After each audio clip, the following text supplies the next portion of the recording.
আসসালামু আলাইকুম রহমতুল্লাহ।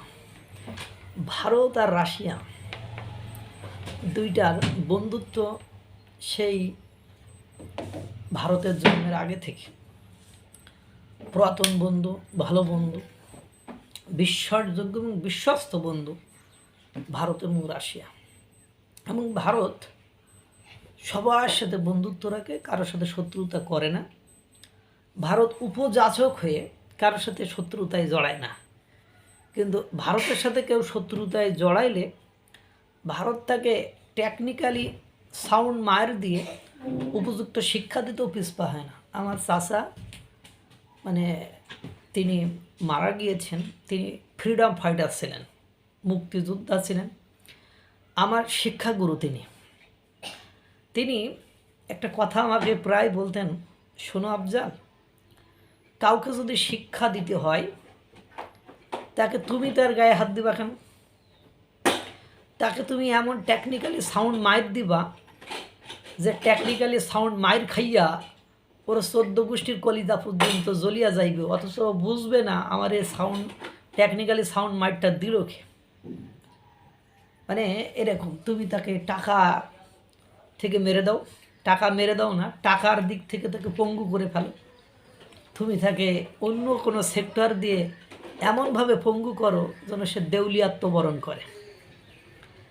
রাশিয়া এবং ভারত ঠিক রাশিয়া না হলেও রাশিয়া সরাসরি যুদ্ধে জড়িয়ে পড়ে, কিন্তু ভারত সরাসরি ঠিক ওভাবে জড়িয়ে না পড়লেও টেকনিক্যালি মায়ের দিতে ভারত সিদ্ধহস্ত বা একবার উস্তাদে উলামা বলা যেতে পারে।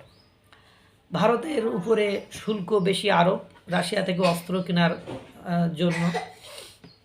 রাশিয়া থেকে হিউজ পরিমাণ ভারত অস্ত্র কেনে, যাতে করে বা তেল কেনে, এজন্য রাশিয়া বা রাশিয়া ভারতীয় অর্থ দ্বারা সমৃদ্ধ হয়ে ইউক্রেন যুদ্ধে এবং জয়লাভ করার শেষ প্রান্ত, হয়তো বা ইউক্রেন দখল করে নেবে রাশিয়া, সেরকম। এখন কথা হলো ডোনাল্ড ট্রাম্প বারবার বলছে যে ভারতকে জোরারোপ করছে, প্রেশার ক্রিয়েট করছে, বিভিন্ন ফরম্যাটে চাপ দিচ্ছে রাশিয়া থেকে, তোমরা তেল কিনবা না, তেল কিনলে শুল্ক বাড়াইছে, আরও বাড়াবো। এক পর্যায়ে যে ভারত রাশিয়ার সাথে অন্য ফরম্যাটে ব্যবসাটাকে আরও ডিপ করে ফেলছে, সেটা হলো হীরার ব্যবসা। যে কয় ঠিক আছে, তুই তেল কিনা নিয়ে তোর যখন এত মাথা ব্যথা, তাহলে তেল কিনবো না, অন্য ফরম্যাটের ব্যবসা শুরু করে দিয়েছে। সেটা হলো হীরার ব্যবসা। যেমন আলরোসা একটা কোম্পানি রাশিয়ার যে নিচ থেকে হীরা উত্তোলন করে, এটা আনপলিশ, পলিশ করা নয়, এটা হাজার হাজার কোটি মার্কিন ডলারের আনপলিশ হীরা ভারতে পাঠায় এবং তারা পলিশ করে এটা সংযুক্ত আরব আমিরাত বিশ্বের বিভিন্ন দেশে এটা রপ্তানি করে থাকে। এতে করে ভারত কোটি কোটি ডলার ইনকাম করে থাকে, আয় করে থাকে।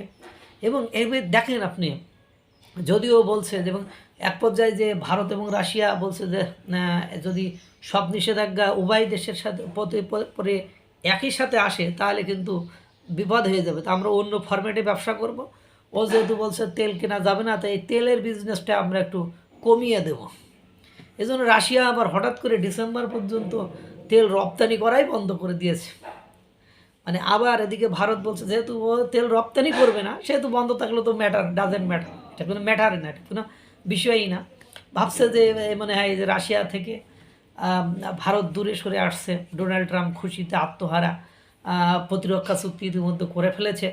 কিন্তু ভারত তো খেলা দিবে চাণক্যের বুদ্ধির খেলা, যে বন্ধুকে, ওই যে আমি প্রথমেই বললাম, কাউকে শায়েস্তা করতে হলে তাকে অস্ত্র দিয়ে শায়েস্তা করা যায় না, তাকে অর্থর দিক থেকে অর্থ কেড়ে নিয়ে তাকে দেউলিয়াত্মবরণ করাতে হবে। তাকে নারী দিয়ে তাকে এমনভাবে কলুষিত করে ফেলতে হবে যেন ও মেরুদণ্ড সোজা করে আর না দাঁড়াতে পারে। তো ভারত খেলে তো বুদ্ধির খেলা। ভারত বলছে যে তুমি ওই ফরম্যাটের ব্যবসাটা আমার করতে দিবা না, দাঁড়াও, আমি ওই ফরম্যাটের ব্যবসা করবো না, অন্য ফরম্যাটের ব্যবসা করবে, কোটি কোটি ডলারের